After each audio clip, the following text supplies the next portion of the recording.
Madame, Monsieur, bonsoir. Très heureuse de vous retrouver. Ce sont des conditions anticycloniques qui se profilent à l'horizon. Demain matin, certes que les stratus ou les nuages bas, si vous voulez, vont résister sur les côtes et les plaines atlantiques nord et centre. En revanche, regardez ailleurs et à l'avant, le beau temps se confirme. En deuxième partie de journée, que vous dire? On dirait que le printemps revient en plein hiver avec un soleil éclatant sur la plupart de nos régions. Alors surtout, profitez-en. Côté Mercure, au petit matin, par rayonnement nocturne, le froid sera glacial sur les montagnes. Alors couvrez-vous, les valeurs vont s'échelonner entre -1 et 13 degrés, en passant par 6 pour la capitale, comptez du pareil au même du côté de Safi ou encore Smara. Alors pour votre après-midi, pointe fortement agréable. On attend 25 à Agadir, 21 pour Oujda. Et c'est la ville de Dakhla cette fois-ci qui remporte la palme de la température la plus élevée avec une jolie pointe de 26 degrés. Cette configuration sera quasi à l'identique pour la journée de lundi avec une ambiance sereine sur les 3/4 du royaume. Mardi, manifestement, les jours vont se poursuivre et se ressembler.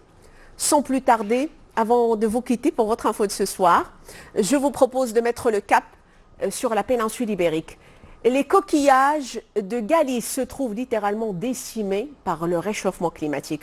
Pour commencer, sachez que c'est la première région exportatrice de produits de la mer en Europe, particulièrement prisée à l'approche des fêtes de fin d'année, notamment par les Espagnols. Habituellement, la saison des ventes bat son plein en cette période. Néanmoins, récemment, le spectacle laisse place à la désolation. La forte mortalité des coqs et palourdes inquiète ostensiblement les 4000 mariscadoras. Les spécialistes parlent d'un phénomène catastrophique. Il s'agit en effet d'un véritable fiasco pour le secteur, imputé aux effets du changement climatique.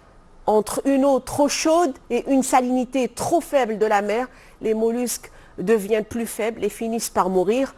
Un constat effarant. Vous allez me dire, certainement, mais pas prévisible, puisque les épisodes locaux et ponctuels de vagues de chaleur marine associées à des élévations soudaines de la température de l'eau ont doublé, tenez-vous bien, depuis pratiquement 1982. Et c'est ainsi que s'achève ce bulletin. Merci d'avoir été des nôtres. Très belle soirée à vous sur Deuxième. Je vous retrouve avec beaucoup de plaisir demain